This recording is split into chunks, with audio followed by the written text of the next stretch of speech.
ko pa po nakikita. Sige, tayo natin. Takot na takot. Ako kasi hindi sumabog. Hindi yan. Ano, may line pa siya. Pre, kilala mo yun? Sino? Yung babaeng nandun. Vlogger. Ah, si Jai. Oo, sira daw iPhone. Ano? Ganito. Umiilaw. Ito, umiilaw. Ah. Tulad ng dating gawi. Hi ma'am, ano pong sa inyo? Ano po ba po? Itong green line? Okay. Ano pong reason? Anong story? Bakit siya nagka-green line? Babad po sa water. Tapos pinayos ko siya sa... Ayos po siya. Tapos after an hour, biglang may violet na lumabas. Parang nasunog daw po yung motherboard. Ah, tapos itong green line. Bakit hindi kayo inoferan magpalit ng LCD set? Kaya naman daw po maayos. Yung una violet na line, tapos nawala, tapos green na yung pumalit. Tapos up until now, hindi na siya natanggal. Sige ma'am, i-check ko kung anong damage sa loob. Relax ka muna po dahil.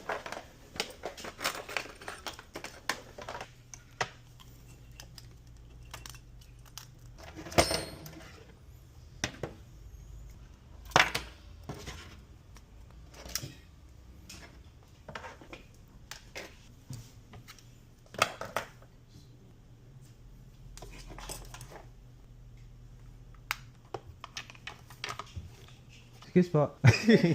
Sige tayo kayo dito, may papakita ako sa saglit. Etong phone mo, meron kasi siya parang parang kumbaga sa tao, may heredity. Kahit pa magpalit ka ng iPhone 15, 16, 17, may encounter mo to. Sabihin na nating malas ka. Medyo. Kasi ayaw talaga eh. Right now, may problema din yung phone mo. Yung green line nandun pa din. So, parang parang may masamang element na pumasok dito sa phone mo. Okay? So, ganito gagawin natin para malaman ko kung ano ba talaga status na itong phone mo. Nakikita mo tong kutsarang to. Gold. Pag ito, teka lang. Okay. Ginagawa mo! Pag ito, pinatong ko dito, kasabay nitong injector ko, at umusok, ibig sabihin, may something sa phone mo. Okay? Kita mo, umusok? May ano siya, may konting bad elements na sumasama sa phone mo. Mayroon ka ba napuntahan na medyo mapuno, or mabundok, ganun? Wala? Minsan hindi sumasama pakiramdam mo. Talaga? Kasi, ganun pa rin yung status ng phone mo eh. Ganito ha. Sige, upo ka dyan, ma'am.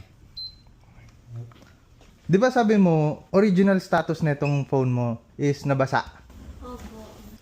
Ayan, marami siyang... Yung red na yan, white talaga yan. Nagiging red yan pag nababasa. Well, at least aware ka. Yan siguro yung ginawa sa phone mo before. Ako lang may alam nito eh. Lalagay ko phone mo dito. Okay? Oo nga, seryoso, wait lang ha. Yung LCD mo, may ipapakita ako sa'yo. Drawing ako ng sun. Tapos, dito, lalagyan ko ng red. Red. White. Black. Okay. Ngayon, wait lang ha.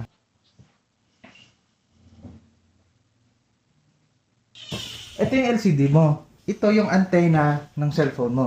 Hawakan mo. Okay? Yan yung nagkakaroon ng connection dito through Wi-Fi. Okay. Ngayon, yan yung phone mo. Ito yung LCD mo. Baka nalilito ka. Opo, nalilito Oo, sige. Huwag ka malito. Huwag ka malito. Relax lang. Tayo ka sa white. Ano po yan? Tumayo ka sa white. Oh shit, we go again. Kung ano yung color na lalabas dito sa cellphone mo, aapakan mo. Tapos itataas mo yung antenna. Hala. Oo. Antenna niya yan. I-on ko. White. Taas mo. Why? Okay. Ngayon, black. Ito po. Oo, talonin mo. Oh my God. Talon. Taas mo pa. Tapos, red. Then, blue. Baka po may kuryente ito po. Okay. Since nagawa mo na, tatry ko ngayon i-connect to sa phone mo. Sige, pukamandan mo, ma'am. Relax ka muna. Kanina kasi may line pa rin siya kahit anong gawin ko. Okay. Subukan mo i-power on, tapos habang hawak mo yung antenna. Ipa-power on. Power on mo. Di po ba? Hindi naman. Tama naman yung steps na ginalaw mo eh. Wait lang po. Baka po sumabog. O, baka malaglag. Ano? May problema pa siya? Baka po nakakita. Sige, hintayin natin. Takot na takot. Baka po kasi hindi sumabog. Hindi yan. Ano, may line pa siya. Wala na. Ala, ito na po yung tinanggal. Pinalitan niyo. Pinalitan ko. Wala na. Wala na siyang line. Okay. Oh my God. ako. Ano ewan ko sa'yo? Ito totoo yung kanina. Hindi po totoo yun. May usok. Recorded po yun. I-upload ko na ng video natin. Oh my God! Hindi mo alam kung nasan yung camera? CCTV po? Okay, ito.